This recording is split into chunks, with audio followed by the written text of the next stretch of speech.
We still have a few people joining us, but in the interest of time, we'll go ahead and get started. Good morning and welcome. I'm Elizabeth Castelny, CEO of Preservation Virginia, and we're so glad you could join us today and hope that you and your family remain well. I want to thank the Department of Historic Resources for their support of this educational event, and we're honored to have join us today Delegate Corey and Julie Langen, Director of the Department of Historic Resources.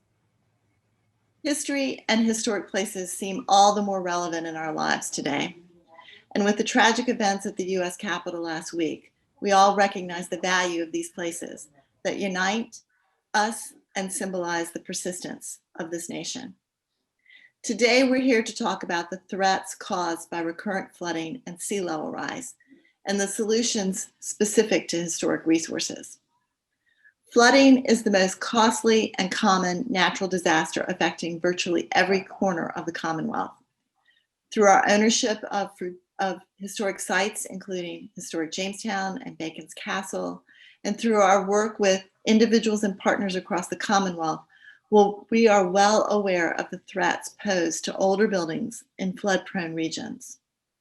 As a result, in 2018, Preservation Virginia listed the risk to historic resources from recurrent flooding on our list of Virginia's most endangered historic sites. At historic Jamestown, inundation has transformed Smith Field, a 17th century mustering ground, into a semi-permanent marsh just outside the Voorhees Archaearium. On rivers all over Virginia, archaeological sites are being swallowed up before emergency recovery can take place. And there's a heightened risk to those sites of Indigenous and African American history that are often found on the banks of rivers and low-lying areas. Recurrent flooding and tidewater, the Middle Peninsula, and on the Eastern Shore threaten individual structures and whole neighborhoods with access. Roanoke, Bristol, Danville, Staunton, Alexandria, Richmond, and towns small and large in between are dealing with the aftermath of flooded historic downtowns and streets. Flood Factor and the First Street Foundation estimate that approximately 444,319 properties are at risk from flooding. And within 30 years, that number is expected to increase by more than 13% to close to 600,000. The headlines we read about recurrent flooding are only going to get worse. Historic neighborhoods, downtowns, structures, and archaeological sites are not immune to this threat and require specific strategies to ensure their preservation and integrity. We need three things: preparedness, recovery plans, and data to inform decision-making about approaches to recovery and replacement materials. That brings us to today. This morning's panelists will share their perspective on the risks and opportunities for solutions. We will hear of the Commonwealth's work with the enactment of legislation in July that created the Community Flooding Preparedness Fund to help support cost-effective and durable solutions, as well as nature-based strategies to reduce erosion, restore streams, and wetlands to help combat the effects of flooding.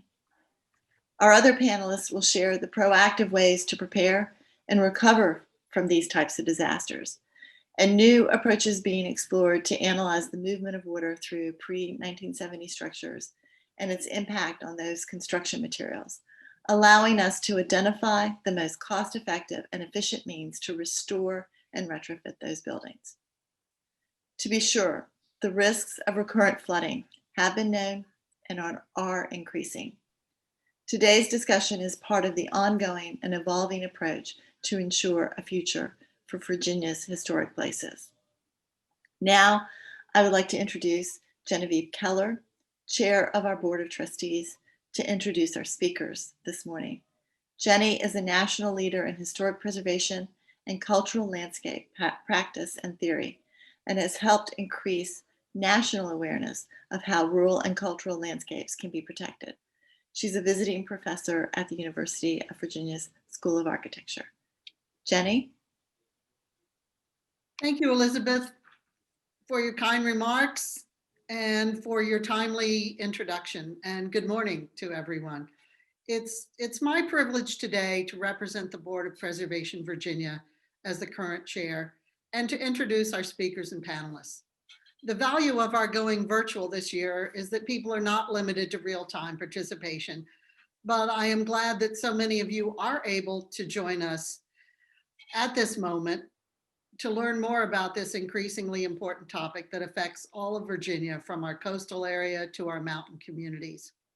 And I join Elizabeth in giving many thanks to DHR, to our board, our supporters, and to Preservation Virginia staff, especially Sonia Ingram, for organizing this program. And of course, to our speakers and panelists who are all in the midst of these recurring and unanticipated disasters, and who are among the thought and practice leaders in this area of disaster planning and responses. Thank you so much for your time, your interest, and your commitment to this important area that we're all confronted with now. This is a topic that is interfaced with my own practice and studies for many years. Some of my early work in Virginia was in some of the communities that we will hear from this morning, and I'm quite interested in what all of our speakers have to share with us. We're especially happy to have Delegate Corey with us, and hope that many other legislators and public officials will be able to access this in a virtual format over the next weeks and months. And so now I would like to introduce our keynote speaker, who is Rear Admiral Ann C. Phillips, USN retired, who serves as a member of the Center for Climate and Security's Advisory Board, and also a special assistant to the governor for coastal adaptation and protection for the state of Virginia. A surface warfare officer, Rear Admiral Phillips has served in every warfare group of the Surface Navy, including destroyers, aircraft carriers, amphibious and replenishment ships. She has served overseas in Guam and Lisbon, Portugal, and operated extensively with NATO and Partnership for Peace Nations.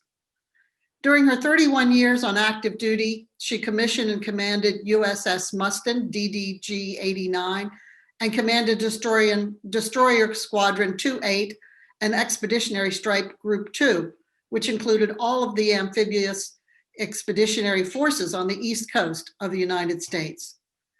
A senior fellow on the CNO Strategic Studies Group, she also managed requirements and resources for the Surface Navy as Deputy Director and Director of Surface Warfare Division N86 in the Pentagon.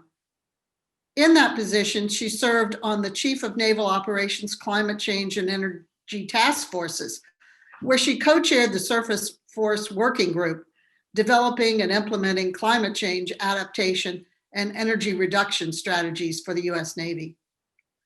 Upon retirement from the U.S. Navy, Admiral Phillips earned an MBA at the College of William and Mary Mason School of Business, while also chairing the Infrastructure Working Group for the Hampton Roads Sea Level Rise Preparedness and Resilience Intergovernmental Pilot Planning Project that was convened by Old Dominion University. That project worked to develop a collaborative and whole of government and community approach to address sea level rise effects across the Hampton Roads region, an approach that can be used as a template by other regions that face similar challenges. Rear Admiral Phillips continues to address sea level rise and climate impacts on national security at our regional, state, and national levels. And as she is this morning with us, speaks about climate security and adaptation strategies to a broad range of audiences. She also serves on local, regional, and national nonprofit boards, and she coordinates an evolving wetlands restoration project for her own neighborhood in Norfolk, Virginia. We thank you for your service. We're honored to have you with us this morning. It's my honor and privilege to introduce to you Rear Admiral Phillips. Thank you, Genevieve. And thank you to everyone for inviting me to speak today. I know this conference has been a long time in coming, and we've worked to find a time. And so I appreciate everyone's patience in all of that. Thank you, Elizabeth Kostelny, for your kind introduction, Genevieve Keller for your kind introduction. And I know also joining us in the audience, as has been previously mentioned, DHR's Director Julie Langan is on the call, Delegate Corey, Deputy Secretary Josh Sachs, And Lisa Bergstrom is in the audience, and it was Lisa and I who first connected on this, and actually where I met some of my fellow panelists at Keeping History Above Water in St. Augustine in 2019, which I'll put a flag there. It would be a wonderful opportunity to consider bringing such an event to Virginia, and particularly to coastal Virginia. So I'd like to talk with you all this morning about my position as Special Assistant to the Governor for Coastal Adaptation and Protection, and what we are doing to build resilience within and across the Commonwealth. I'll share my screen so we can get going. There we go. All right, so first of all, the position I'm in, Special Assistant to the Governor for Coastal Adaptation and Protection, is relatively new. It was created by the 2018 General Assembly. I am aligned with the Secretary of Natural Resources, Secretary Matt Strickler, and so work in that context to focus on adapting and protecting Virginia's coast. My work specifically focuses on the 8 coastal planning districts, everything east of I-95. That is the region that, which is the particular focus for coastal adaptation and protection. However, many needs and challenges that are of significance in coastal Virginia also apply inland to the riverine communities in particular, and flooding is a challenge statewide. So, and I think the point I would like to make with this slide, and the significance of the marker of the flood of 1771, is we are trying to prepare in advance of the disaster and think about building resilience and adaptation and protection to prepare us not only for significant events which will occur, significant natural hazard events, but more specifically for the day-to-day nuisance flooding challenges that we are seeing more and more across coastal Virginia and across Virginia in its entirety. So how do we prepare in advance of that disaster? How do we adapt in advance of that disaster? And how do we make ourselves more resilient, not only as a community, but from a socioeconomic perspective, from an environmental perspective? That is what my position is all about. So what I'd particularly like to talk with you all about today is work that has been done, and as was kindly mentioned in the introduction, over the course of the last year, thanks to the actions of the General Assembly in 2020, we are now able, through the creation of the Virginia Community Flood Preparedness Fund, to begin to actually put money into a plan, building a plan and a planning process that will help adapt and protect our coast, and also put money into adapting and protecting the Commonwealth statewide. So the emphasis here is that the Community Flood Preparedness Fund is a statewide fund. It is not just a coastal fund. Principles and guidelines are underway. They are available for public comment through the end of January. If you are interested, please seek out that through the state's websites, and you can check it out through the Secretary of Natural Resources Resilience page. But please consider that in the context, and particularly in the context of historic resources. So over the course of the past year, and really the past 2 years that I've been in this position, we have been working towards developing a plan and a planning process. And this year in October, Governor Northam released Virginia's Coastal Resilience Master Planning Framework, which is a document that will develop and provides principles and strategies for how we will move forward to adapt and protect our coast.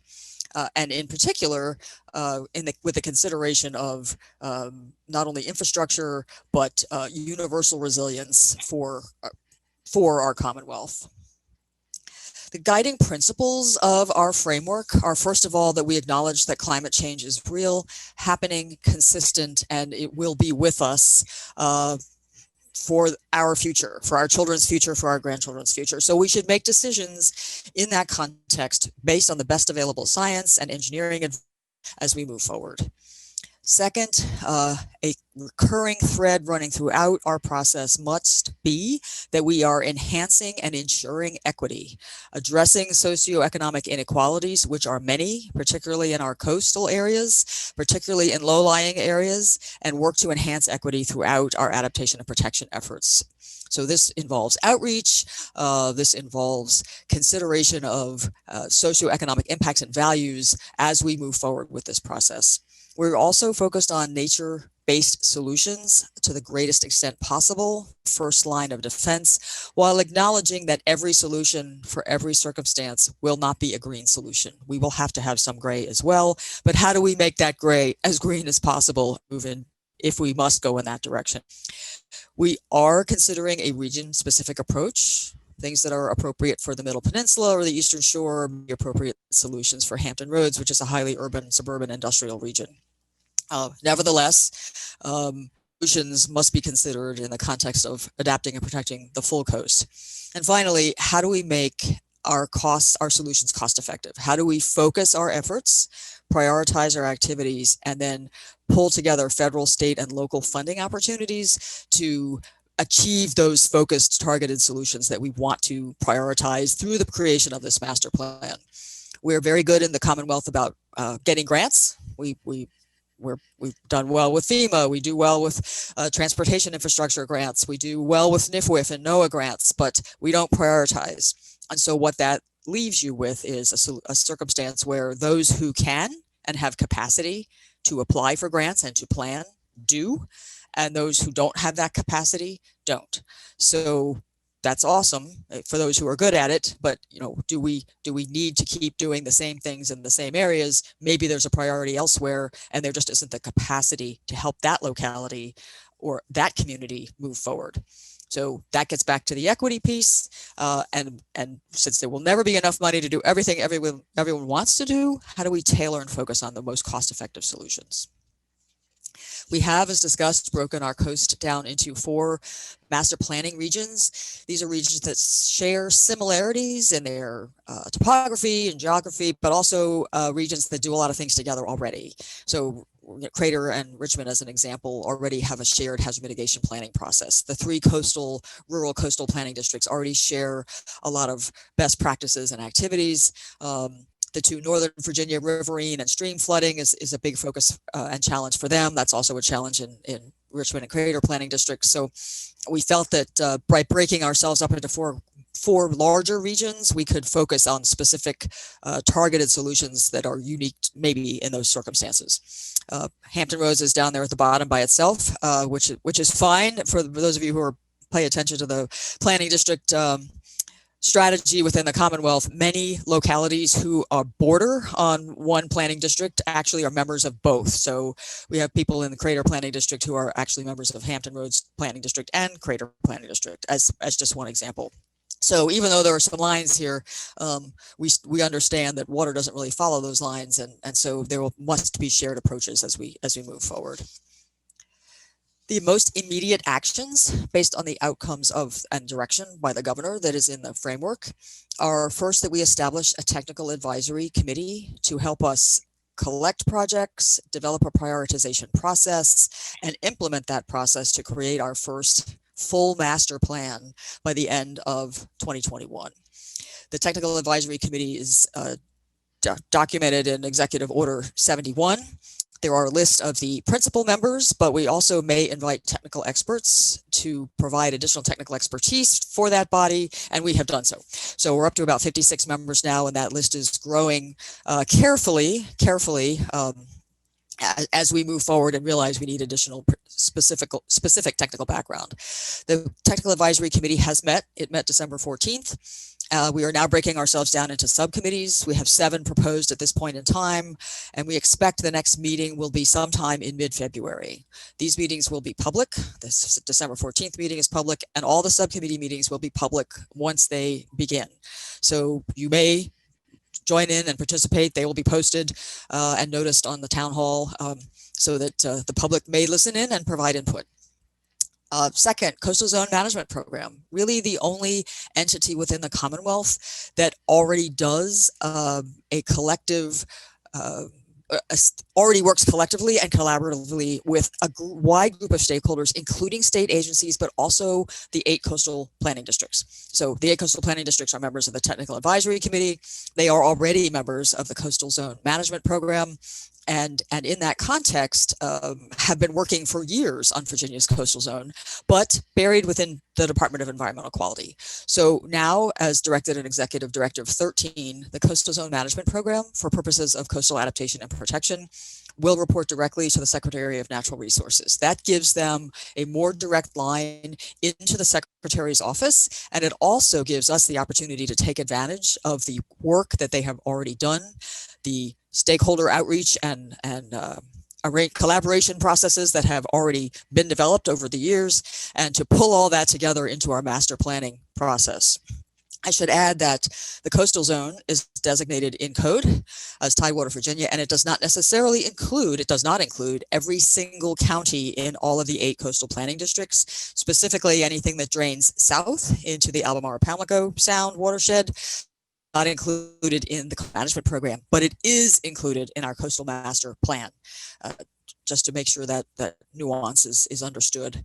And I've mentioned outreach and engagement several times already, and absolutely essential element to our ability to make this a sustainable process over time is developing a process by which we conduct outreach with our communities, particularly our most vulnerable communities, and provide their feedback on what they think their needs are to the Technical Advisory Committee, and have the Technical Advisory Committee's work as we move forward be fed back into those communities for their consideration and understanding.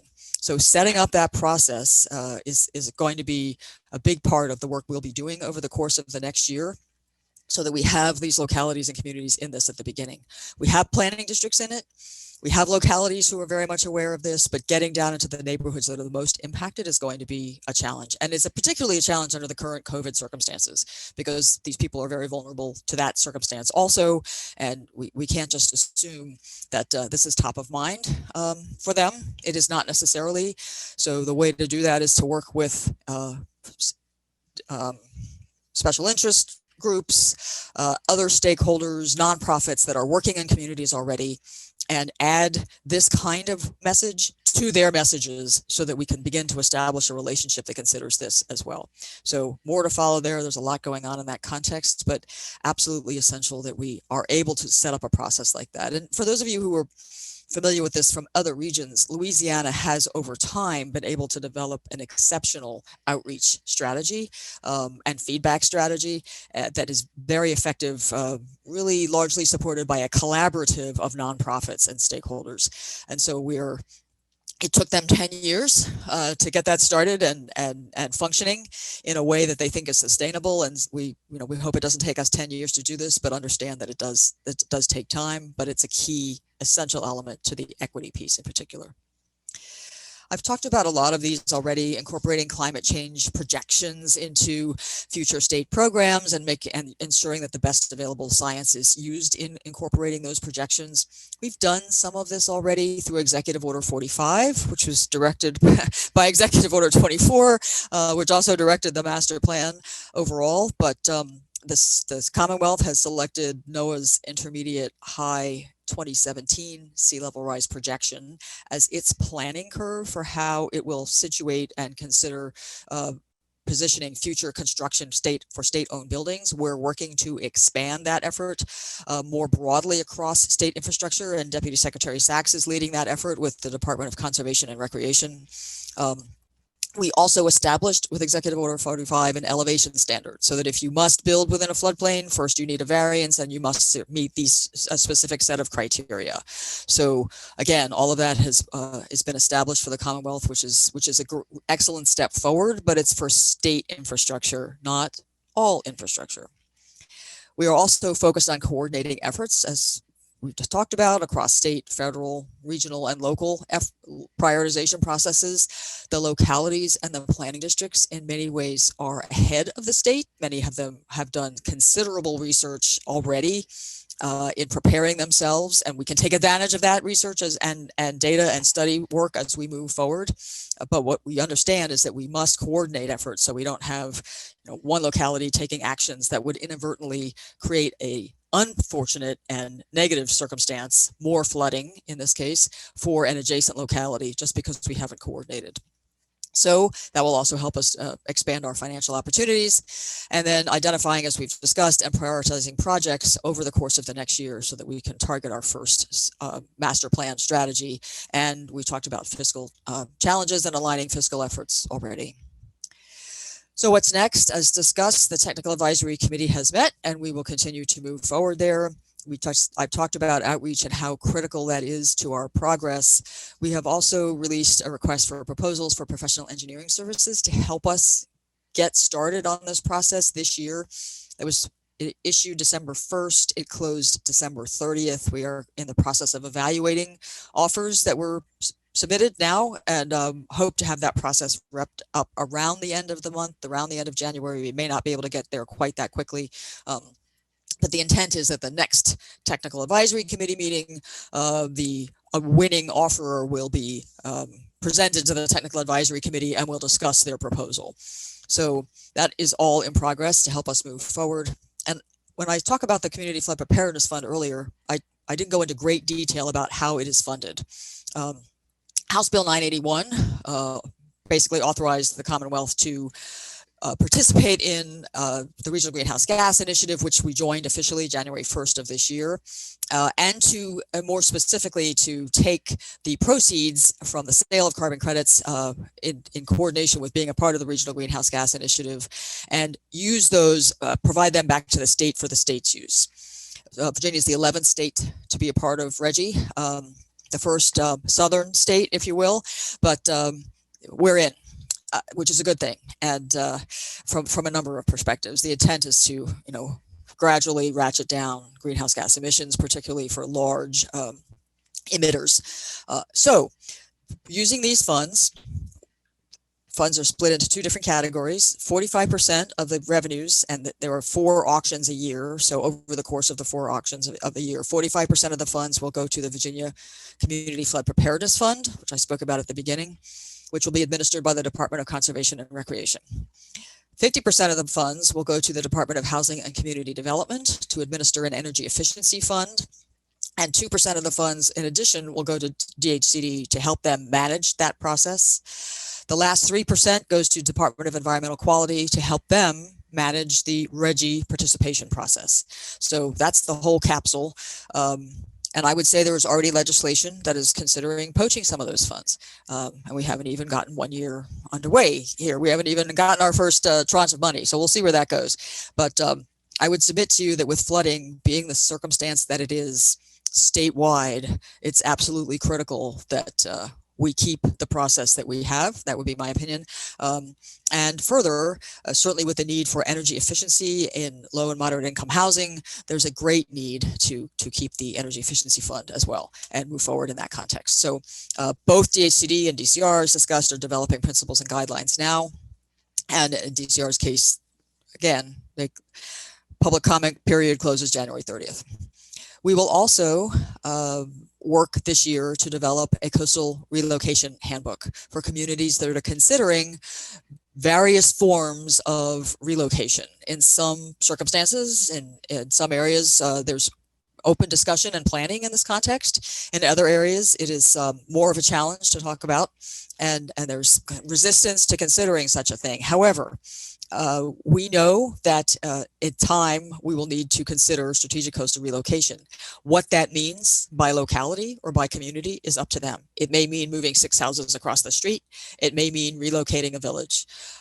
That's not what we are advocating at this point in time, and there will not be direction in this book. This will be a policy and a best practices recommendation in the context of the Commonwealth of Virginia for localities to consider as they think about ways that they can prepare and adapt to deal with flooding and recurrent flooding and storm surge and other natural hazard events in this regard. So that is also going to be a part of the process that the Technical Advisory Committee will work through over the course of the next year.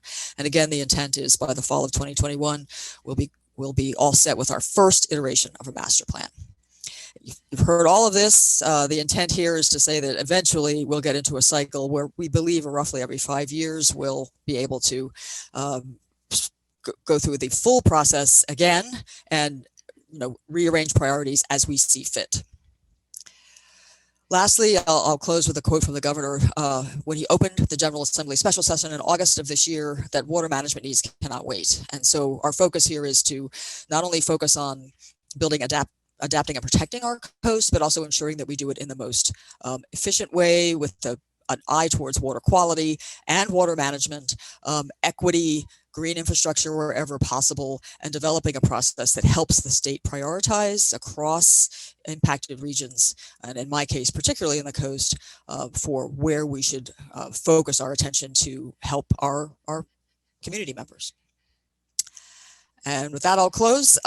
We do have this website set up, or this email set up for public comment. If you would like to make a comment about me or talk about the framework, about me, well, you can make comments about me, I suppose, but comments about the framework in particular, Resilient Coast VA at governor.virginia.gov. And people do have reached out, particularly in the context of outreach and other things that they think we should be considering as we move forward. And we are very appreciative of those comments. So I thank you very much for your time this afternoon, and I'll stop sharing my screen and yield the floor. Thank you. Thank you, Admiral Phillips, for this important work and for such an informative presentation. It is really helpful for us, for preservationists, to have the geopolitical and structural context laid out for us to help us understand that there are a number of players, subdivisions, waters, and land areas that make this process so essential to the other work that we do in our field. And thank you also for referencing the related equity issues. As a former planning district commissioner and chair, I know how vital this work is for our most affected jurisdictions. And the guidance and funding and coordination that you've addressed will help make Virginia stronger and more resilient. Now we're going to move to our panel, and I'm going to introduce each panelist in their order of speaking. First will be Mark Reed. Mark comes to us this morning from the city of Virginia Beach, where for the last 5 years, he has been the historic preservation planner and certified local government coordinator. Previously, he served as Virginia Beach's historic resources coordinator for nearly 25 years. And in that position, administered the Francis Land, the Adam Thorogood, and Lynn Haven houses, and coordinated projects for the city's buildings. He also, before that, worked in preservation in Alexandria, Virginia. Mark is a graduate of Tulane University and also holds an MA from the University of Virginia, where he continued his study of American history. In Virginia Beach, in his current position, he coordinates strategic planning for the city preservation program. He manages historic resource survey projects and the city's National Register nominations. He administers the city's own historical register, and he provides staff support for the Historic Preservation Commission. Virginia Beach and Mark have been important partners to Preservation Virginia, and we're very pleased to have Mark with us this morning. Mark Reed.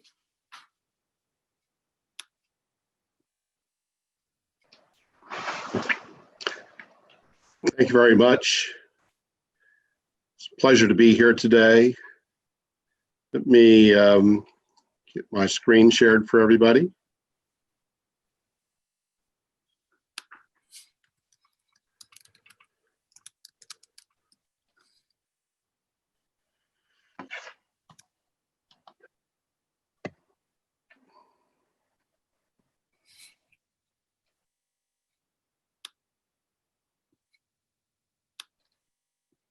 Try it again.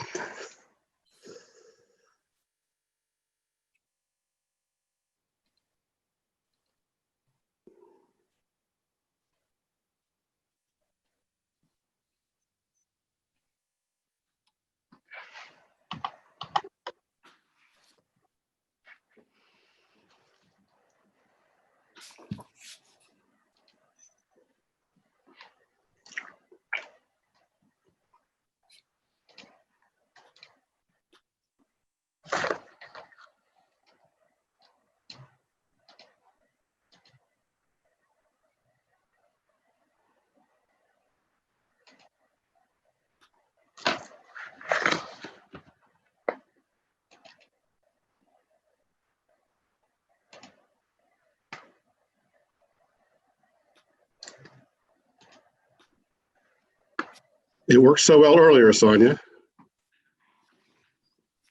If you want, I can share it on my end. You want me to try that? Why don't you do that? All right.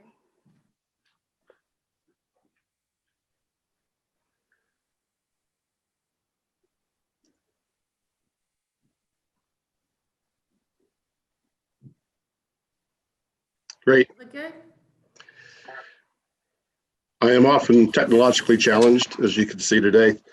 Thank you, everybody, for joining us today. I'll be focusing a lot on the threat of sea level rise and recurrent flooding here in Virginia Beach, but a lot of the actions and activities that I'll talk about can be used as broader disaster planning tools, and really can be used for a variety of those planning efforts.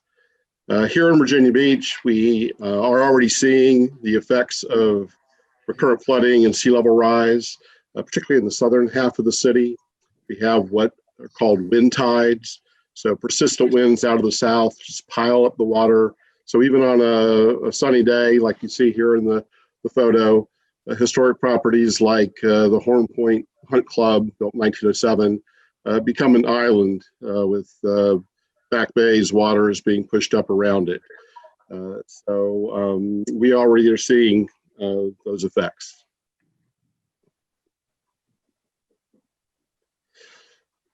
Just to give you a bit of an introduction to the city of Virginia Beach, from a population standpoint, we're the largest city in Virginia, 455,000 residents. Fairly large geographically as well, 310 square miles, basically county size, used to be Princess Anne County.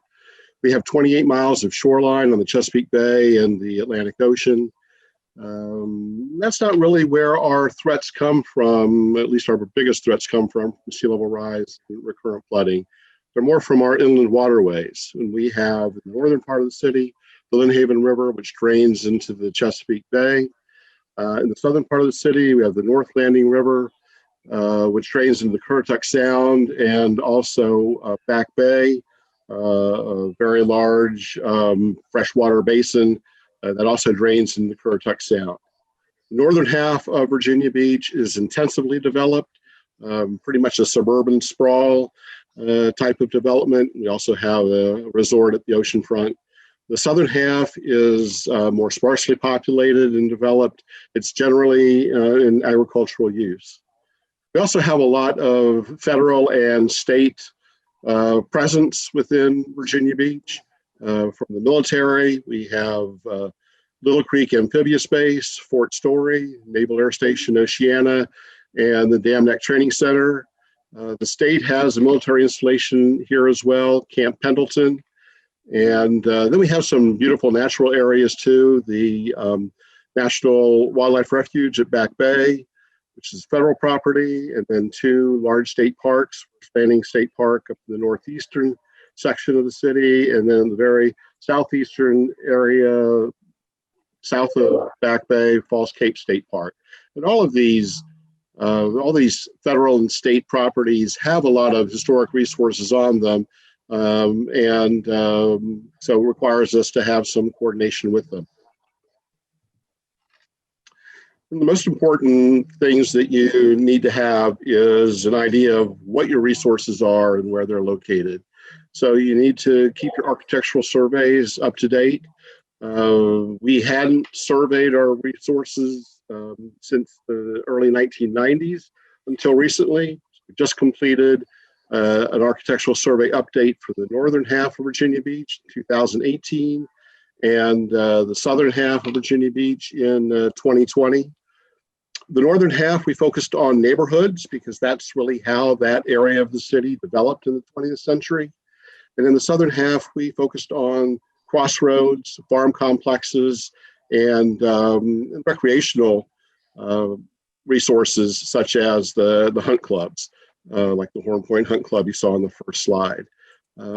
These are the types of things that you can have partnerships with DHR. They have cost share grants. If you're a certified local government, CLG grants, they can help you to fund those sorts of surveys. For archaeological assessment, we did get cost share grants from DHR to help us fund them. We had not done them previously. And I think communities don't do them as much as they do the architectural surveys, but they're really important, particularly with sea level rise and recurrent flooding. Elizabeth mentioned that the areas along the rivers are being inundated, and that changes archaeological resources to marine archaeological resources, really complicates the picture. We did complete both the northern half and southern half assessments.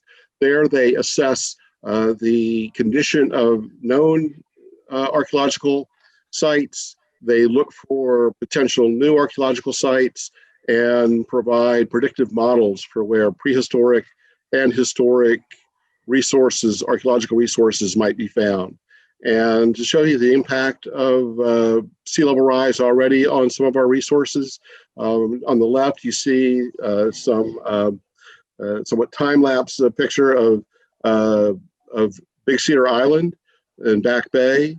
So in the 1950s, the archaeological site, which is the red line, basically on land. By the 1990s, the edges are starting to get inundated with water. And there in the 2019 image, you see even more of the land masses being lost to the waterway. And a real good example of that is in the other two photos. The one at the lower right is of the Cedar Island Hunt Club from 1958. So you can see it had some distance between it and the waterway from Back Bay. And then from our archaeological survey here in 2020, that building now is a ruin, and you can see that the water is lapping at that ruin. So it's gone from what would have been an archaeological resource to now what's looking to be more like a marine archaeological resource. And we're seeing this elsewhere in the city as well. So now that we have all the information about our architectural resources, archaeological resources, we need to map them out. And so GIS mapping is your friend. You really need to map those kind of resources. And you can import the GIS data from VCRIS, Virginia Cultural Resource Information System that PHR maintains. So we've done that. But also when we've done the architectural surveys and archaeological surveys, we've required a GIS data set to be submitted with that. And then once you have that information, you can overlay your maps of where recurrent flooding is occurring, the projected sea level rise, and start to identify the threats and begin to strategize for how to protect these resources and how to mitigate the problems. The upper right, you see the location points for the architectural resources from our 2020 survey of the southern half of Virginia Beach. And then the map on the lower right, which shows the same area. And in the dark blue, those are areas that are of 3 feet or less above sea level. And so you kind of match those with the image above, and you see a lot of our resources are already threatened by the projections for sea level rise. And now with all that information, we're going to be updating our strategic plan. We have that project underway. We need to update our survey and inventory plan, even though we have just finished updating our architectural surveys. That's not enough. We're going to have to continue to keep that updated. In the next 10 years, we're going to have tens of thousands of architectural resources come within that 50-year time frame because of the growth that Virginia Beach experienced in post-World War II, and particularly in the 70s and 80s. So we need to update that plan. And as part of that, we will be prioritizing the properties and the property types, looking for ways to protect them, recognize them. After the 2018 survey was done, our Historic Preservation Commission reviewed it, and they felt their priority coming out of that was to do something for our 1950s and 1960s resort motel properties. So we're pursuing a multiple property documentation for that, which will allow some of these individual properties to be recognized as on the National Register. And hopefully that'll provide an incentive for them.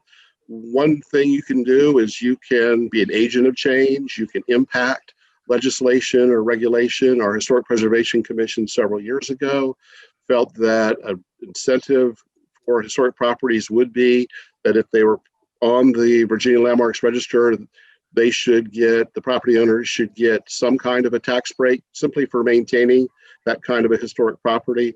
And through the city's legislative package, onto the General Assembly, into state code, and finally adopted in city code, we have a 50% reduction on the value of the building for any property that's on the state register. So certainly an incentive for these motels, and we've identified perhaps 14 that might be eligible for the National Register under the MPD.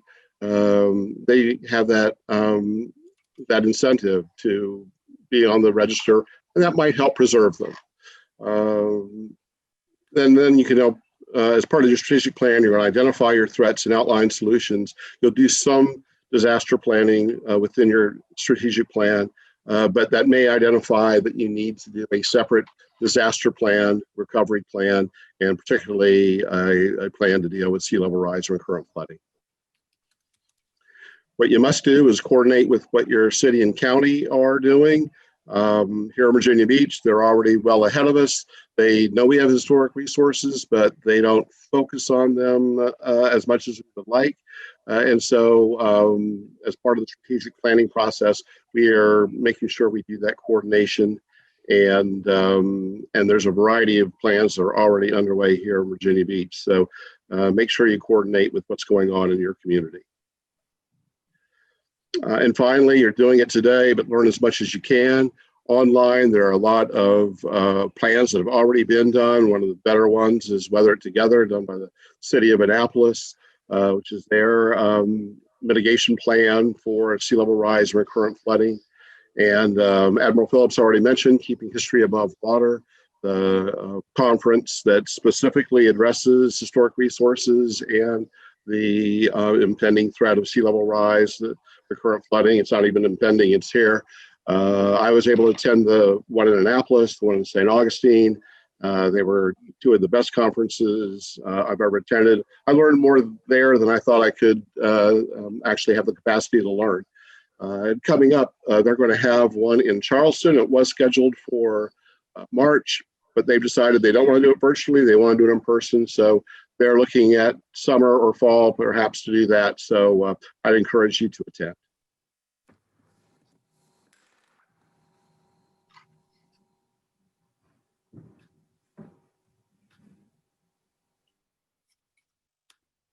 Thanks, Mark, for your work in our largest city. We all like to have an opportunity to visit Virginia Beach, even if virtually this morning. And thank you also for sharing the cost share and other resources that have helped you fund your assessments and GIS mapping and your strategic planning and your other projects. I was particularly interested to hear about your documentation and the incentives related to more recent 20th century tourism and threatened resources there. So thank you so much for joining us this morning. I'm sure people will have questions for you later. I see that some questions are coming from the audience into our chat. Please keep those coming. Our panelist, Skip Stiles, will moderate the question and answer period at the end of our panel presentations. But now I'd like to introduce to you Frank Strassler, who is Executive Director of the Historic Staunton Foundation. The Historic Staunton Foundation partners with the community to support policies and programs that protect, maintain, and enhance the sense of place created by historic structures and the built environment.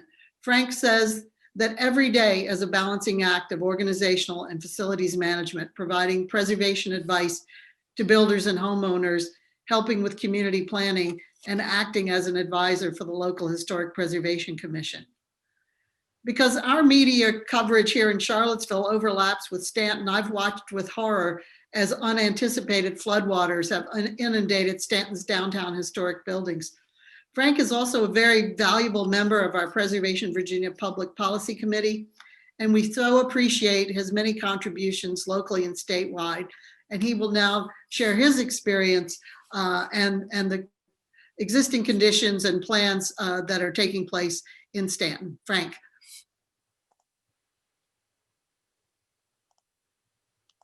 Good morning. Hopefully I have shared my screen correctly. Can you see the share screen? I can. Okay, good. So good morning from the Valley.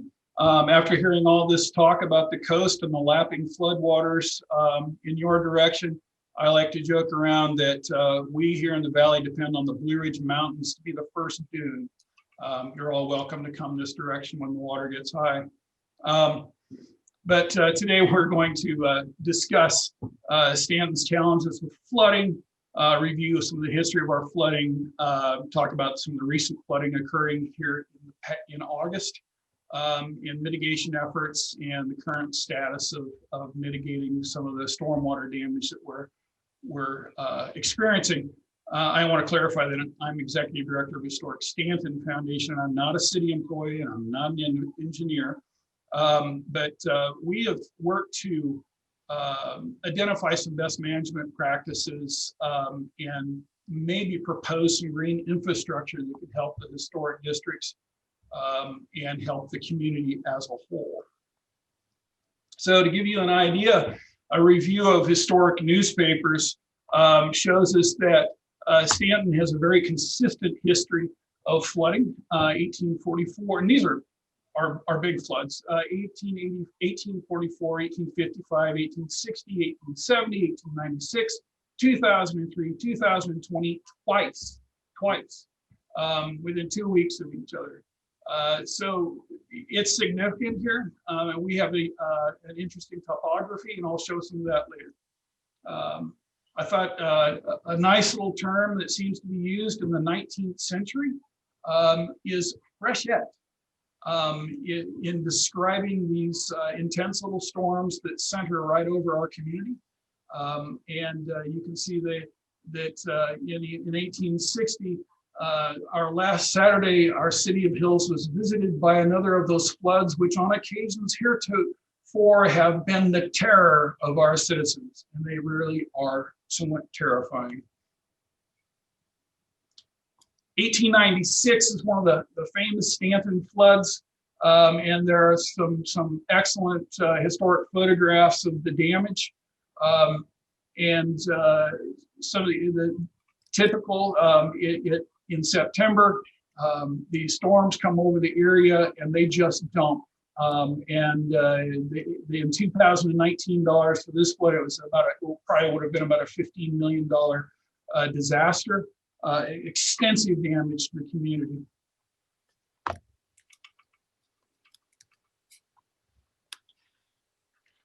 So when these waters come down off the hills of Staunton, they flow right through our downtown area, and you can see here on the Crowell building, the whole back corner was blown out in 1896. Today, you can see that corner has been patched in. You can still see the differences in the brick.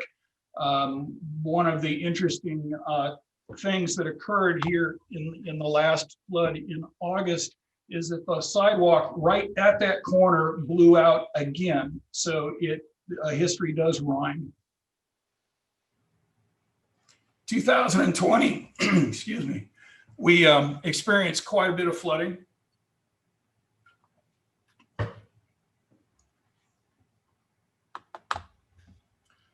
And it gives you an idea of what happens to the interior of these buildings when the water comes down off of the hills and heads to downtown.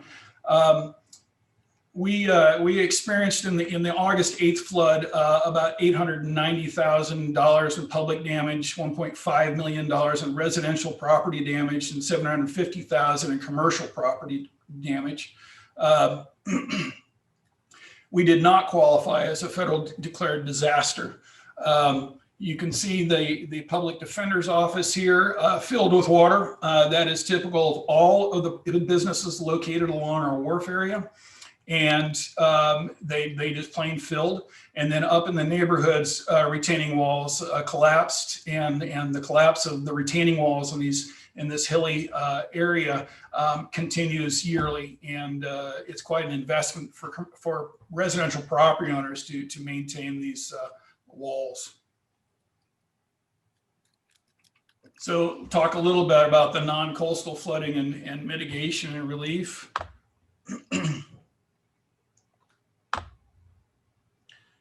So the two photographs you're looking at, I took just after midnight there in August, and the mud and muck just filled in the whole wharf area. And the second photograph on the right, you'll notice that the storm water is gushing out of that concrete structure, which actually sits right in the creek bed.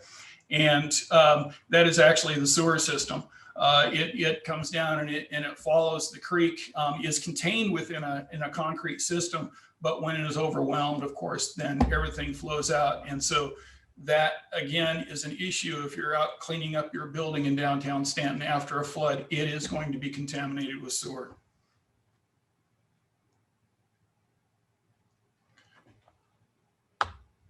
So one of our recent, our 2003 flood, which was fairly significant as well, $1.7 million in damage. And a significant interruption of business and damage to buildings. The result of that was, again, we were not given a presidential disaster declaration. So locally, the community, the city planner and the other city staff, they developed a flood-proofing project where they identified 10 buildings in the wharf area and were able to supply flood shields for windows and door openings and retrofitting check valves and water and sewer lines, and then also raising outdoor air conditioning. So those are minimal flood-proofing ideas that were utilized. We can see that in our recent floods, they just aren't enough.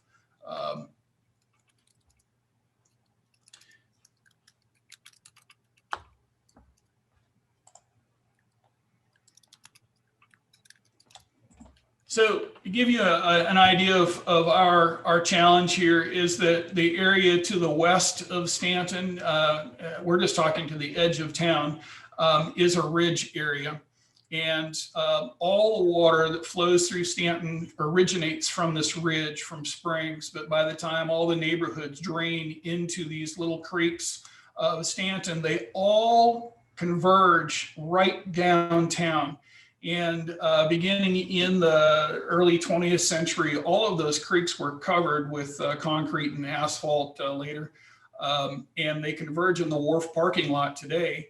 And so everything's been channelized and converges together. And it is a challenge for Staunton. And it is a significant area where we have to adapt and change how that water is handled.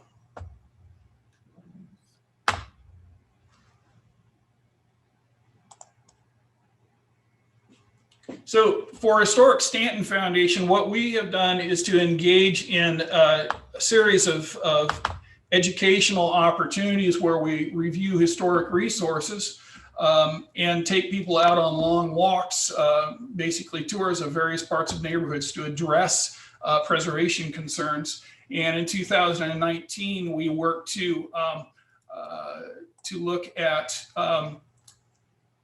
water damage for individual properties, and also how we mitigate water damage for individual properties and homes.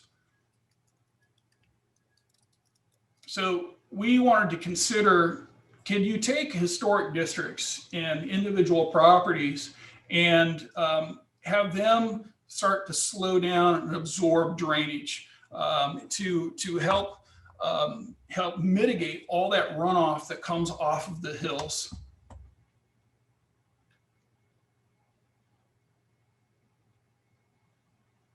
So one of the ideas in that process is to Staunton, and as most all communities have a number of alleyways that cut through the middle of blocks, and could those abandoned alleyways, which most of them just are sitting there unused, could those become an opportunity to store water and to slow down that runoff that comes off of individual buildings? And so we held a brown bag education tour where we worked with the local Water Conservation District and the city engineers, where they came out and talked about individual properties being able to use rain gardens, but then also to develop these areas like alleys as bioretention areas and filters, maybe with developing those areas to slow down that water coming through. I want to back up just a little bit. I think I missed a slide. So for individual properties, we started off we took one house on Church Street, which sits just up above downtown, above the wharf area. And the Roebuck family was in the middle of a rehabilitation, and they had discovered that when they removed the vinyl siding and junk that had been placed on the house to be able to restore the original siding, that there was a significant amount of water damage. And so we outlined where does that come from? And so we started right at the chimney. And we talked about flashing, we talked about roofs, and we went on to gutters, we went to downspouts, and we went, where do those downspouts go? How do you drain away from a foundation? And you could outline with this house that over the years that water had not been drained properly. So you had a wet foundation, you had a wet basement, and that's consistent throughout the year. And so that water rises and it causes you problems with brick spalling in the winter because it's been soaked with water and mold and all those things that happen with a building because there's just too much water stored in those masonry elements of the foundation, as well as then you have problems with siding, paint won't stay on a building, things along that line. So we went through all of those issues, and then how to cure the water, controlling water, and then providing people with a number of web links that allow you to understand how a building operates, how it reacts to moisture, and what you can do to control that moisture. So anyway, this has become a good resource for us. Again, absorb and slow down that drainage from the neighborhoods. We've got to continue with that process.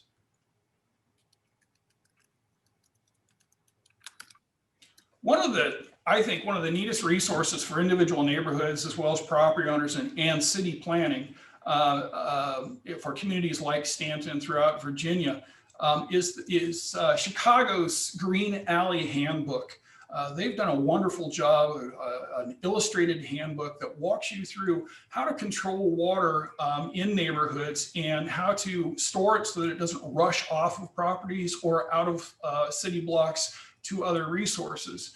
And they take you through step by step of how to address these alleyways. In Chicago, they had a significant problem. These alleyways would just fill up with water and the water just rushes through. Their estimation is up to 80% of the rainwater falling from all these surfaces throughout the year could pass through permeable paving. But there are other things to do that can enhance the block. It would not hurt historic resources at all. Certainly not buildings. Probably some archaeological work needs to be done before some of these things are carried out.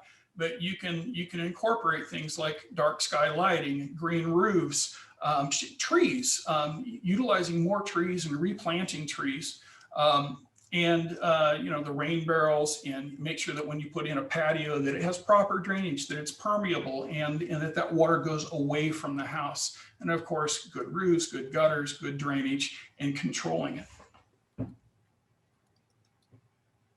So I just wanted to present a few good resources for green infrastructure that can be utilized in historic districts and other neighborhoods with older buildings. So the internet is just chock full of this stuff because of all the great programs going on around the United States. But the EPA has a number of programs that lead you through how to consider rain gardens and bioswales and things that can slow down that water and clean that water, to tell you the truth.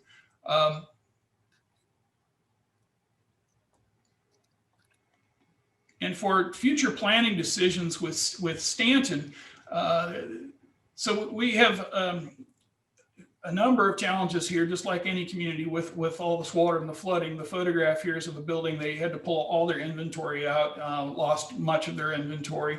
But the National Trust for Historic Preservation provides great links and resources to understand how to clean up after flooding events and the treatment of flood damage in older historic properties. On the local level, your comprehensive plan is extremely important. I was lucky enough to sit with the Citizens Advisory Committee for our recent update of the comprehensive plan. And the Central Shenandoah Valley Planning District does a wonderful job of helping us work through this process.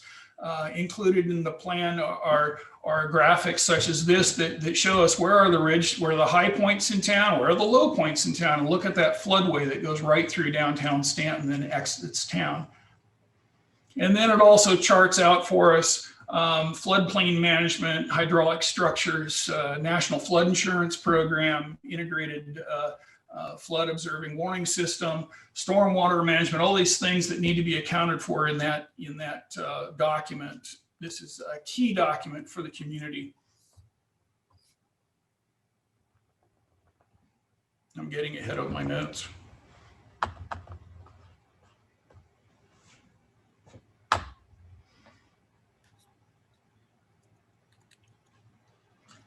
What it was warming to the community that in this past August is the realization of how all of the local nonprofit organizations, as well as the city of Staunton, could coordinate together and help people who had their businesses just completely destroyed and flooded out.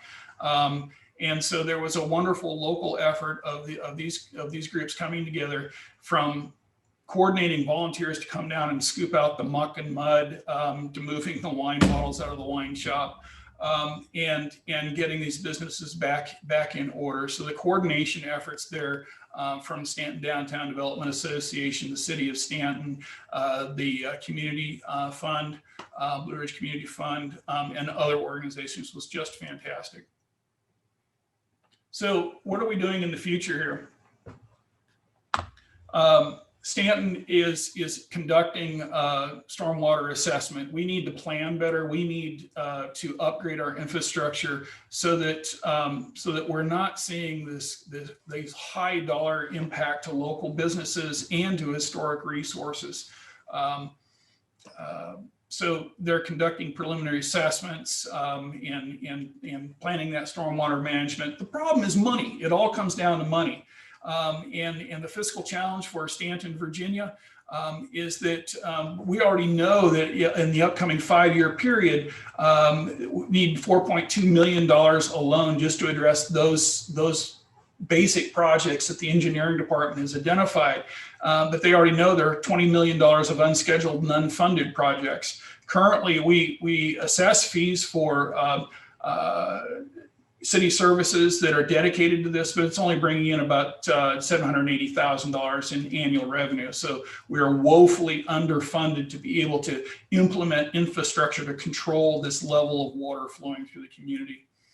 Currently, the city's working on a new flood study along West Beverly Street to revise the flood maps, and then also identifying other projects for resiliency and trying to find more funding sources. And it's great to know that the Commonwealth of Virginia is coming up with more money, or proposing to come up with more money that will address some of this.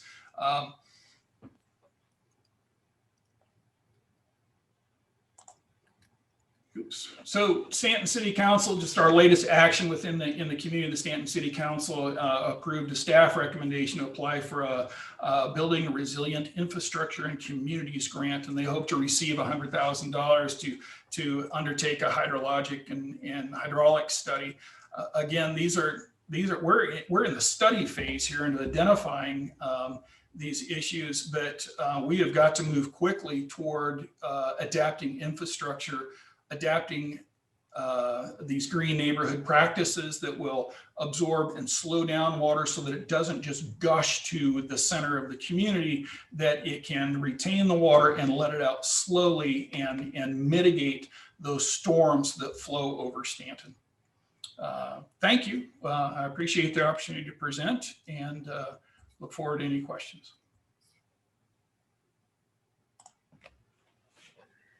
Thanks so much, Frank, for sharing your dramatic photography of non-coastal flooding, which I think some people don't recognize can be a major issue, and for your very intentional responses to critical preservation issues.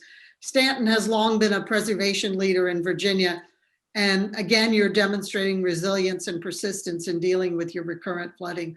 Your educational efforts and mitigation, such as creative use of alleyways as drainage ways, and your other solutions are very inspiring. I'll divert for a moment and say that I see Hugh Miller in our audience. Hugh is a former DHR director and historical architect. And it reminds me that everything I know about water as a major threat to historic resources stems from Hugh and his legendary slideshows from the 1970s and 80s when he was with the National Park Service. So these are age-old problems that as a preservation community, we're continuing to develop and apply new techniques. Our problems are more intense now as we try to prevent and control water penetration and inundations. And we're going to move from the Shenandoah back to the coast. And I'd like to introduce Paige Pollard with Commonwealth Resources Group. Paige is another very important partner and resource for us at Preservation Virginia. She helps us with so many issues in Norfolk and in her region. Paige has broad experience in local and state government as well as in her private practice. She received her undergraduate degree in city planning with a minor in architecture from University of Virginia, and she has a graduate degree in historic preservation from the University of Georgia.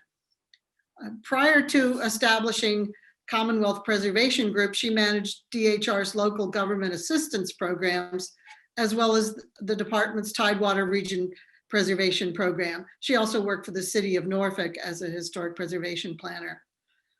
After noticing historic property owners' requests for assistance with increasing inundations and nuisance flooding, CPG initiated Building Resilient Solutions, which is a joint venture with Museum Resource Construction and Millwork. They focus on site-specific analysis and data-driven retrofit recommendations and designs for at-risk properties. They're in the process of opening the first lab that will be dedicated to testing the resiliency of pre-1970 building materials in flood conditions. The lab will be operational this year, something we're all very excited to see develop and to learn more about. So I'm going to hand this over to Paige Pollard. Thank you, Jenny. I appreciate it. And I am really excited to see the number and diversity of folks on this call. I am going to try and get this first at full screen mode and start by letting the folks who are further afield from the Hampton Roads region have a little insight into what we're facing in Norfolk, and then move into what we've been doing to address the issue in Norfolk and ways that I think would be useful in a broader perspective, no matter where you're facing flooding challenges. The first image in my slideshow is actually a map that projects forward the areas of inundation risk for Norfolk in the year 2100. And these areas of risk closely align with our most historic neighborhoods and also many of our National Register listed districts. Norfolk has recognized early that we face particular challenges related to climate change, sea level rise, and also our community is sinking. So more than a decade ago, the city began focusing on this issue and establishing a framework for how to begin to organize our response. This is a slide that is taken from the result of a community engagement process where we identified kind of 4 types of areas within the city and goals and priorities for addressing each area. We also face a particular challenge because of the number of FEMA identified repetitive loss and severe repetitive loss properties. I've got a very detailed definition of what that means on this slide for reference when these are posted on Preservation Virginia's website. But essentially, the properties in red, there are about 1,000 of them in Norfolk, and they have had so many flood insurance claim requests that they're in a special category where their flood insurance rates are going up. And the only way to get themselves out of the high risk category is by implementing one of 5 options or several of the 5 options in the FEMA array of opportunities to retrofit or mitigate risk. And these are those rate reduction options. You can elevate your utilities, you can install flood vents, you can fill your basement, which is particularly detrimental to historic resources. You can elevate your home, which is very costly and also just invasive in terms of impact to the neighborhood and also impact to the property owner, or you can relocate your property. Many of the folks in Norfolk who are in the severe repetitive loss or repetitive loss category have either already implemented what they can, or their property for one reason or another is not a good candidate for some of these FEMA options. So in 2009, back up. In 2009, we started getting inquiries from property owners who were struggling with this issue. And we have been trying for the last 12 years now to learn as much as we can and respond to those inquiries in a way that meets preservation best practices. Our story continues to get worse and worse. The latest news that we read about in the Virginian pilot is that a new company, a small startup called Storm Sensor, has put sensors in a lot of our stormwater drains in Norfolk and has determined that many of those stormwater drains that we thought had 100% capacity to manage storm flow are really, there's not as much real estate in those storm drains as we thought was available, because the combination of sea level rise and the sinking of our city means that much of those storm drains are occupied even on sunny days. So the closer you get to the river in a lot of their test areas, 90% of our storm drain is already full on a sunny day, leaving only 10% to manage extra water inflow when we have storm events. So this is just another example of how we continue to take on additional challenges that we didn't even know existed in our community. There are a lot of different efforts in play to help mitigate for flood risk. And a lot of those efforts are very well intended. For example, in 2015, the building code was updated to say that any major improvements to existing structures would need to incorporate flood resiliency measures that would bring the property into compliance with the highest flood retrofit requirements that FEMA has. There was a grandfather period from 2015 to 2019. Starting September 4th of 2019, all building code officials had to begin implementing these standards. Well, Norfolk, in trying to be a leader on this topic, actually started implementing that as a requirement before the grandfather period was over. It resulted in building elevation like you see on this slide. It resulted in basements being filled. And it has done some good in our community, but there are also unintended consequences. It impacts properties indiscriminately. So if you have to improve your property substantially and it's not even related to a flood event, you still are subject to this requirement in the state building code. It also has prompted a lot of property owners in the course of their renovations to rip out historic building materials. And typically those historic building materials are more resilient than the modern materials we can buy today. And lastly, we're seeing that there is a beginning of a trend of property value reduction, because if you purchase a property that is in an area where this is triggered, you are more at risk. And a great example of that is this property, which is located in a neighborhood called Lock Haven. The neighborhood is a high-risk flood zone. The property is 3 or 4 blocks off of the water. This property owner had a dryer fire in their laundry room, and it was contained to the laundry room, but it caused smoke damage throughout the house. When the fire department came to put out the fire, they necessarily put water on the fire, causing water damage throughout the house.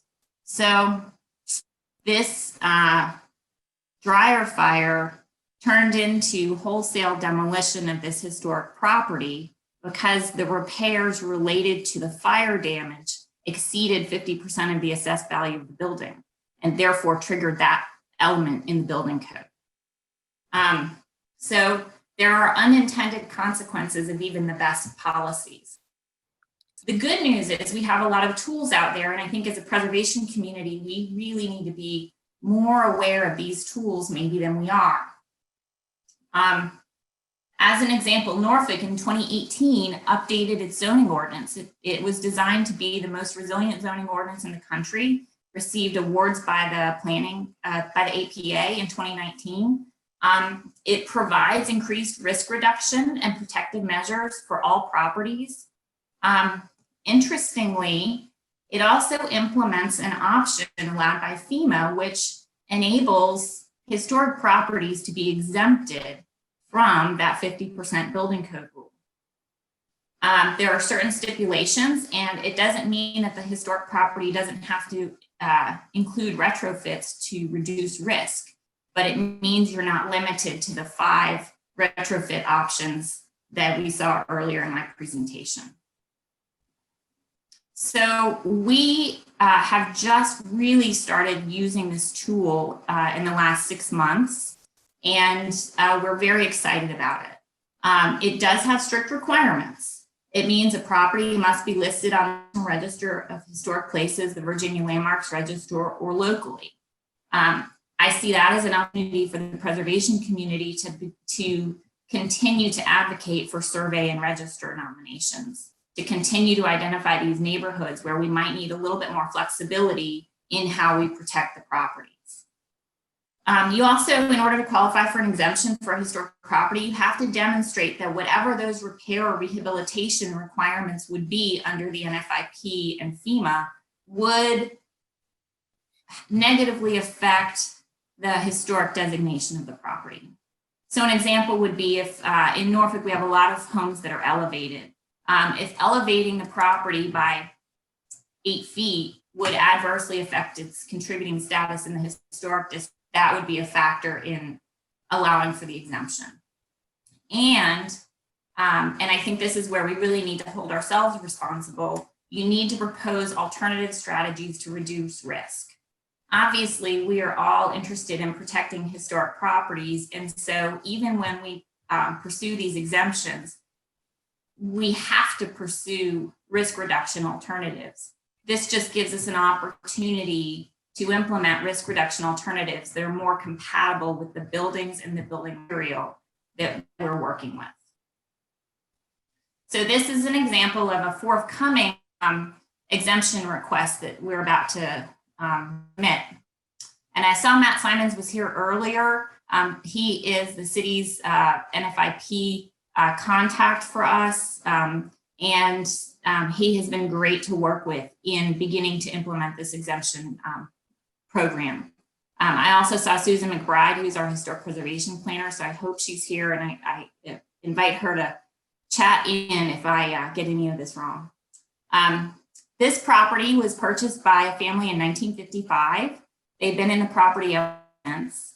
In 2009, the neighboring property was demolished due to repetitive flooding, and a developer came in, elevated the land on the adjacent lot, and built 2 new houses. Shortly thereafter, this family experienced its first flooding because with the demolition and home elevation that occurred next door, this property became the first line for flooding. Since 2009, they've had 3 flood events that did not exceed about 4 inches of inundation within the home. But because their ductwork is located in their crawl space, they've had their ductwork replaced 3 times. They had to leave their home. Their original old growth floors and framing were removed. And unbeknownst to them, when the largest flood retrofit work was implemented, the contractor modified the flooring and the structural system so that their structural system actually doesn't respond to the foundation that's in place. So far, FEMA has spent as much on NFIP claims on this property as the building is worth. And that's despite the fact that there's only been 4 inches of inundation at the maximum extent. In this case, the property owner tried to get permission to, for example, move the ducts up into the attic and was told that that was not an option under NFIP. So now we have a property that's structurally disconnected from its foundation, and it also has less resilient materials in it, making future flood retrofits more costly and more invasive.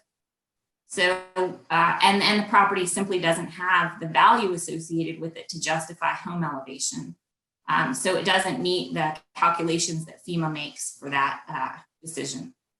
So in this case, what we are going to do is repair the foundation so that it's actually functioning as a foundation connected to the structural system in an appropriate way.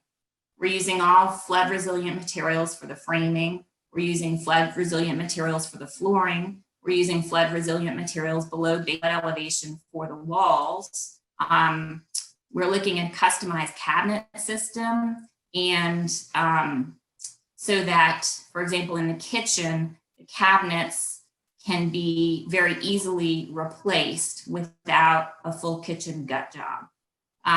We're elevating the electrical within the building and outside the building, obviously, and implementing a whole series of strategies so that even though we're not elevating this house, we're dramatically reducing the cost and the time that the property owner is out of the property, and thereby reducing FEMA's outlay when there is a flood event in the future.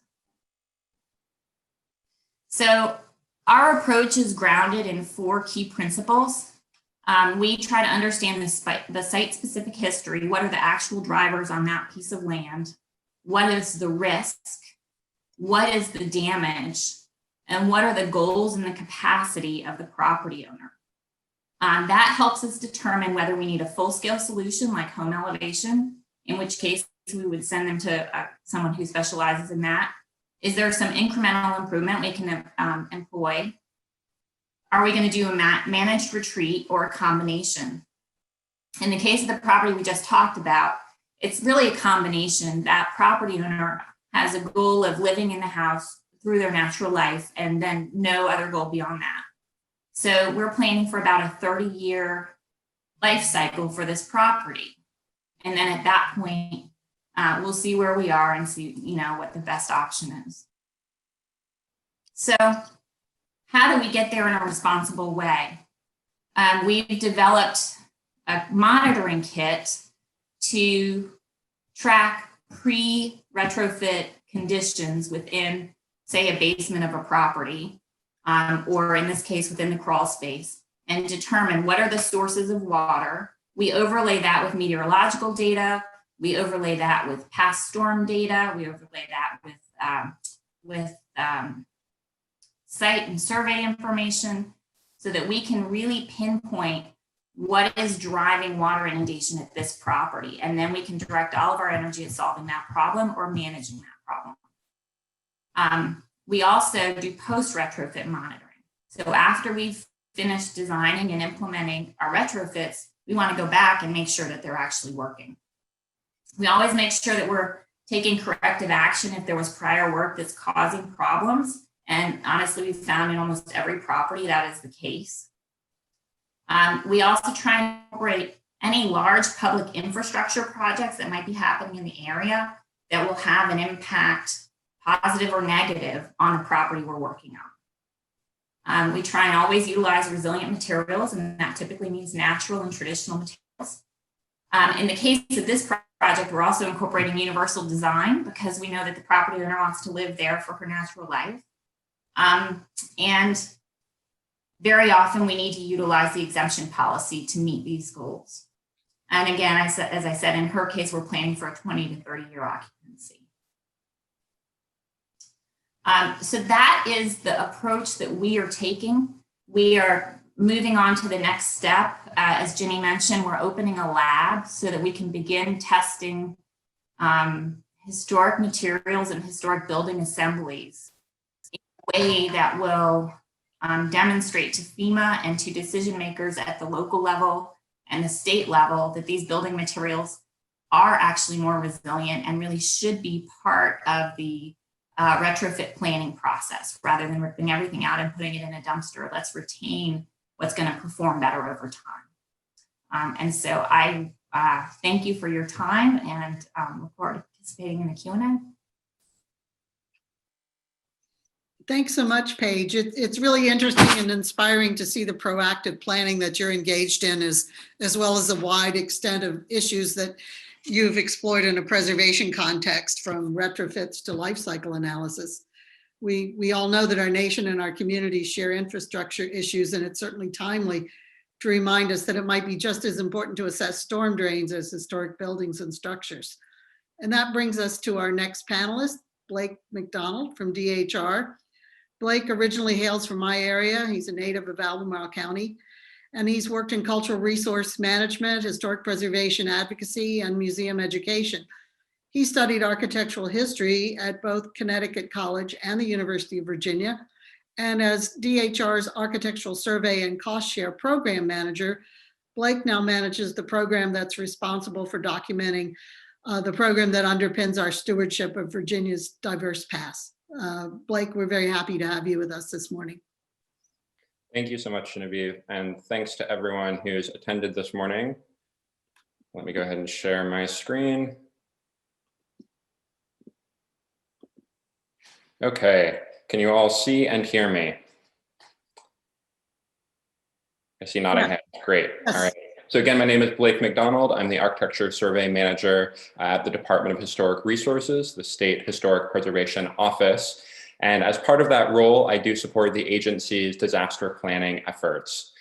Because my colleagues in this webinar have shared some really excellent big picture information about disasters, mitigation activities, I want to take the next few minutes to zoom in just a little bit and focus on some smaller actionable items that many of us on this call could do to increase the resiliency of historic resources. I'm going to be running through a lot of information, but this presentation, I think all of our presentations will be available on Preservation Virginia's webpage after this session. So we all know that many different types of disasters impact Virginia, impact our historic resources. Pictured here are a handful just over the past decade. So of course, we all remember the Louisa earthquake 10 years ago. We've seen many instances of flash flooding throughout the state.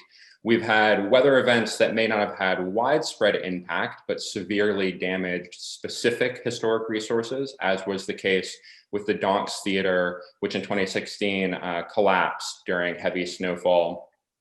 Of course, human activity can cause disasters. We had the Rocky Mount Fire in Shenandoah National Park, also in 2016. And that also indicates how, it's not just our historic architecture, but also cultural landscapes, our national parks, our state parks, and archaeological sites that are threatened by these events. And then many different hurricanes, tropical storms, and tornadoes over the past 10 years as well.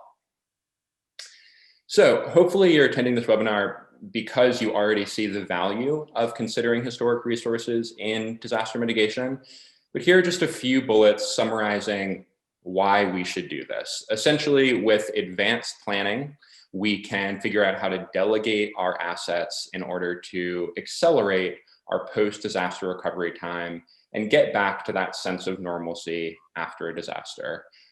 Beyond that, it just makes good financial sense. Spending on mitigation activities saves money during post-disaster recovery. And that's where the Department of Historic Resources comes in.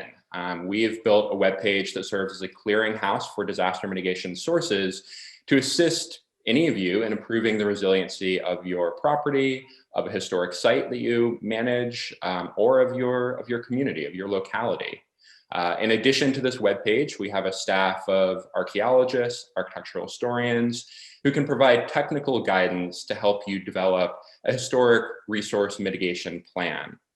If you're on this call representing a locality, we can assist you in determining how to plan for disasters at the community level. And as Mark has already indicated, we can also support those efforts through our annual certified local government and cost share survey and planning grant programs. We do prioritize projects that have a disaster mitigation element to them. But back to the idea of kind of actionable ideas, I'm going to take a couple minutes to run through 5 slides with steps that you can take. These are very general. They're intended as ways to start thinking about this topic, but do visit our webpage for more information. So step number 1, you've got to have a plan. Whether you're a private property owner or a local government representative, you have to have something that's going to guide your activities before, during, and after a disaster. You want a plan that's focused to your historic resources and to disasters that may impact your area. You also want, of course, a sense of who's going to do what in a disaster scenario. What are the roles? Many localities, most localities already have some type of emergency operations plans, but many do not describe strategies for historic resources. So there is room for growth there. Fortunately, there are a lot of excellent templates that you can use to develop this plan. You don't have to go it alone. I've pictured on the screen one of DHR's disaster preparedness checklists, maybe more specific towards an individual property owner, as well as some detailed guides issued by the states of Maryland and Florida that are a little bit more community or statewide focused. Step 2, you've got to record your resources. You must know what you have and what condition it's in before a disaster strikes. Up-to-date pre-event documentation is absolutely key for recovery, for accessing insurance funds, other disaster relief monies. You want to make sure that you've got a pre-existing relationship with your insurance provider, know what they're going to need from you in advance in order to make a claim. If you're a planner with a locality, you want to record historic resources with an eye towards which resources are both particularly threatened, but also those that you're going to prioritize in a recovery scenario. Do remember, DHR staff, we've got folks who are trained in survey, and we also have archives where we store data on historic resources. We can help with both the planning of your documentation efforts, and in some cases, we can serve as a repository for your pre-disaster, your records, your photos, things like that. A perfect example of the necessity of documentation is Holly Lawn, a National Register listed house here in Richmond. It was badly damaged a couple of years ago by a falling tree. You can actually see the tree in the top image off on the right-hand side. The property owners were able to fully restore the house, thanks in part to a wealth of pre-disaster photos, which you see here, great photo documentation, as well as the original architectural plans. And they were able to draw upon all of those during the recovery because they knew where they were and how to get them. Step 3, stock up. Build a disaster toolkit with the stuff that you'll need both to prepare your historic resource before a disaster, as well as clean up after it has passed. This kit should include materials to stabilize your resources, but also what you're going to need to record, to document damages to your historic resources. You want to review and update your toolkit regularly. Think about where you're going to store it. If you live in a flood-prone area and your toolkit's stored in a damp basement, you might want to consider relocating that. If you represent a locality, a community, think about having these types of materials on hand for some of the priority resources, historic resources identified in your mitigation plan. So maybe that would be your historic town hall, for example. Step 4, evacuate. Always evacuate if told to do so. You're not always going to have advance warning, but if you do, there are some easy things that you can do to improve resiliency during a disaster for your historic resource. You want to unplug absolutely everything, turn off power and water if you've got the ability to do so. You know, the last thing you want is to return in a recovery scenario and be dealing with live wires or open pipes. If there's flood risk, try to move things off the floor, try to get them to an upper floor, again, if you've got the time to do so. And most importantly, as you prepare to leave, make sure that you tell people in your network where you are going. After every disaster, we hear stories of folks not being able to find their friends or family. So it's very important to share your evacuation plan with those who might need to get in touch with you after a disaster. And then the last step, step 5, cleanup. Depending on the extent of damage to your historic resource, this may be your biggest step. Of course, your instinct will be to rush in and begin repairs as quickly as possible. But before doing that, you've got to thoroughly record damage to your historic resources. Just like with pre-disaster documentation, this is absolutely crucial towards submitting an insurance claim or accessing other relief funds. If water has entered your historic resource, you've got to give adequate time for it to dry out. That can be days or even weeks, depending on where you are, time of year. And while you're doing that post-disaster documentation, while you're ventilating your building, you should also start your salvage efforts. You want to make sure that you're saving historic fabric that can be preserved for reinstallation. The image here is a tornado-damaged church up in Massachusetts. This is a perfect example where you'd want to salvage as much usable material as possible from that character-defining steeple that's collapsed in the foreground. So again, I know I've thrown a lot of information at you. Remember that all of this can be found on DHR's disaster advisory page. As I've already mentioned, we can provide technical assistance and guidance to individuals, organizations, and localities. Right now, DHR is in the process of distributing federal relief funding for historic resources impacted by Hurricanes Michael and Florence. We've already selected where that money is going to go, but one element of that grant fund will be the development of a statewide disaster mitigation plan for historic resources. We haven't quite nailed down the timeline for developing that document just yet, so do stay tuned to our webpage. We'll be posting updates and certainly opportunities for public input on that document. So thank you all so much. I look forward to your questions.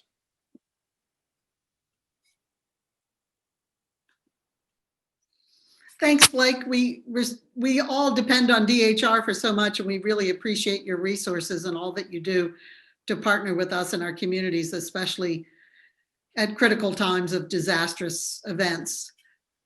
I'm going to move to our final panelist, Skip Stiles, who's another important resource. He is Executive Director of Wetlands Watch, which is a statewide nonprofit environmental group based in Norfolk. He's been involved in sea level rise adaptation work in communities for more than 12 years. He's an author addressing sea level rise and adaptation and has served in a variety of senior staff positions over 22 years with the U.S. House of Representatives. Skip was a member of the Virginia Climate Change Commission in 2008. Skip was going to field our questions, and we're just about over time for questions, and many of those will need to be addressed through email, but if you have questions, we will get them to the appropriate person and get an answer to you. But I think we have time for Skip to address at least one. So Skip. Sure. Before I take a question, before I offer a question, I just put in the chat box a link to a web page on our website where you can go and find information about the draft guidelines for the Flood Resilience Fund. As Ann Phillips mentioned, this is open for comment now, and I think it is really important that this community participate in the development of those guidelines. As Ann mentioned, there are upwards of $75 million in flood prevention funds, flood protection funds that will be coming this year alone. And I think that as we've seen from some of the presentations, the issues of the historic properties in Virginia need to be a part of that program. This program potentially has money for some of the needs that were revealed in some of these presentations. But I would urge everybody to get involved in this. The one question that seemed to run through all of these that maybe I'll throw back to the panel is, how do you see us addressing what some of you have identified as a potential conflict between the need for adaptation and protection of historic resources and the continuing the integrity of those historic resources? How do we we balance this out as we go forward? How would you balance it out, for example, in the funding that's coming this year in the Community Flood Preparedness Fund? So I'll sort of open that up. Maybe I'll throw it to Paige, because Paige did mention, jacking a house 12 feet up in the air may or may not continue its historic character. But I'd like for all of the panelists to address it, because it's a conflict we'll have to deal with in the months that are coming.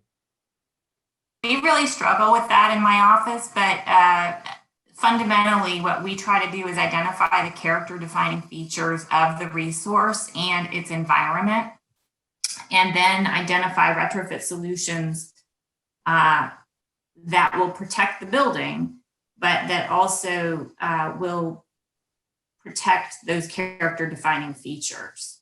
And it really gets hard when you're in a situation where home elevation is the only alternative, because that not only affects the building itself, but it affects the neighborhood. Sometimes it's necessary, but obviously retention of the historic building is, if you're going to lose the building, then the character defining features are all gone too.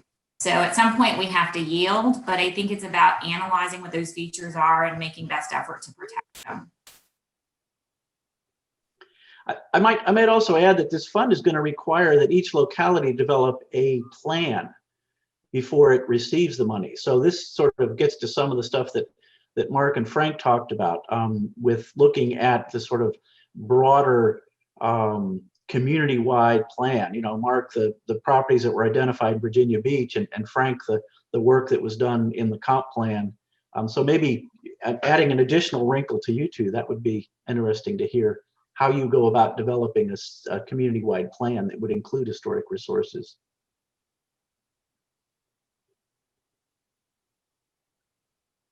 I was waiting for Mark to jump on that first. I think Mark outlined it quite well with the need for, well, everybody talked about this, the need for a survey and updating our surveys. We are way, way behind in Staunton, and that needs to be an ongoing process. And not only just the buildings, but we need to look at the historic landscape and how changes would affect that historic landscape. And account for those.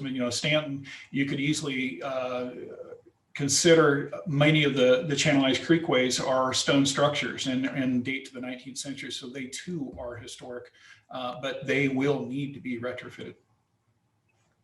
So part of that planning, again, it needs to become a regular process within the city planning and the regional planning. And to follow up on that,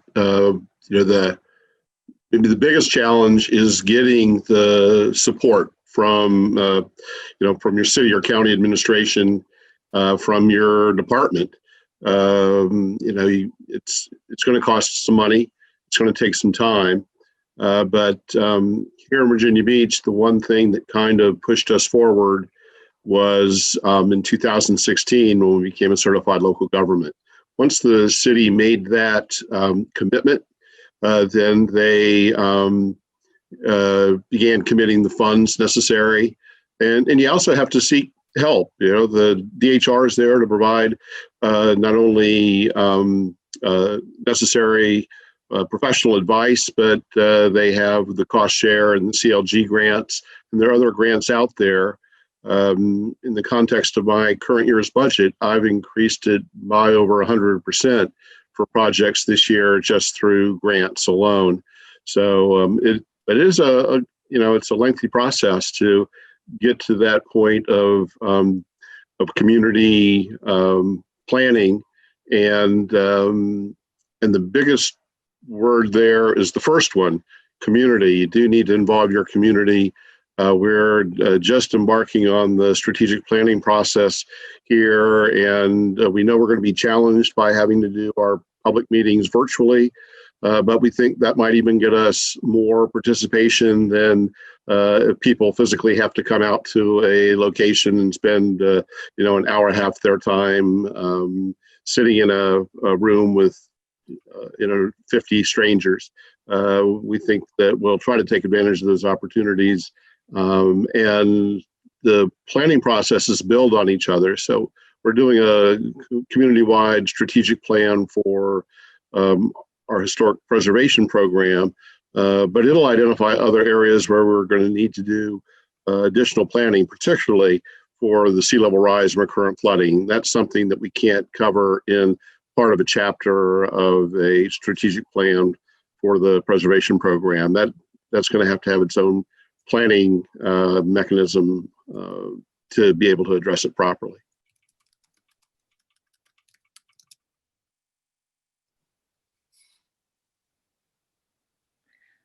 Well, I thank you all. I think we've overstepped our time a bit, but it's been a fascinating morning to really discuss this important issue. I really want to give my appreciation to all the panelists for the information you've conveyed. And I think if there's one thing we have as a takeaway is this is only the beginning of a discussion in the historic preservation community. We look forward to putting together more of these types of opportunities in the future. So please send us your questions to our website. Sonia Ingram is probably the best contact there, so we can continue and organize additional webinars on this particular topic. Thank you all. Thank you to our panelists. And again, we will post this recording on our blog as well as post the panelists' presentations so you can study those at your leisure. Thank you, and I hope everybody has a great afternoon. Take care. Bye. Thank you. Bye. Thanks, everyone. Bye, Elizabeth.